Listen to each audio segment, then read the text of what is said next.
The Mercedes oil hasn't been changed in a year, and it doesn't have a dipstick. So let's see what the oil looks like with 229,000 miles. Now, one of the first things the previous owners told me of this car were that they haven't done an oil change in like literally a year, and the service bulletin says that you're supposed to do an oil change every 10,000 miles or a year, whatever comes first. On top of that, this thing literally does not have a dipstick. It doesn't come with one. So I was like, you know what? It'd probably be a good idea to do an oil change. Well, I had to wait 3.5 weeks to get an oil filter because nobody stocked it. So let's do this oil change. I already have a tune for the car, but I don't want to be doing anything more to it, you know, as in beating on it before I go ahead and do an oil change. People really need to stop taking impacts to their oil drain plugs because this is ridiculous. I got it, but I almost split my knuckle. So here we go.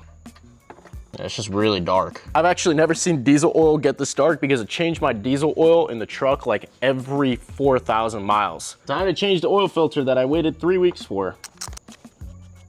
That is a very interesting looking filter. So let's get this replaced. And I just opened up the media on the filter and there's no metal chunks. So this motor is really healthy. And then I replaced all 3 gaskets that were included with the new filter.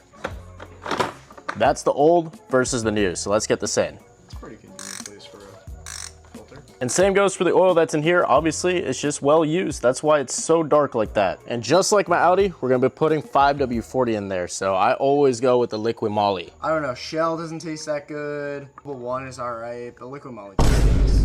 By the way, you can pick up a dipstick. You can see the service hole right there where it would go down, but it's not permanent. You can't like leave it in there. You can only use it to check the oil because apparently it's too long. So once you check, you got to take it out and then put the cap back on. Kind of strange. But now that the fresh oil change is done, we're gonna go ahead and load the tune, roll some coal, and show you guys some spit and flames because it can do it now.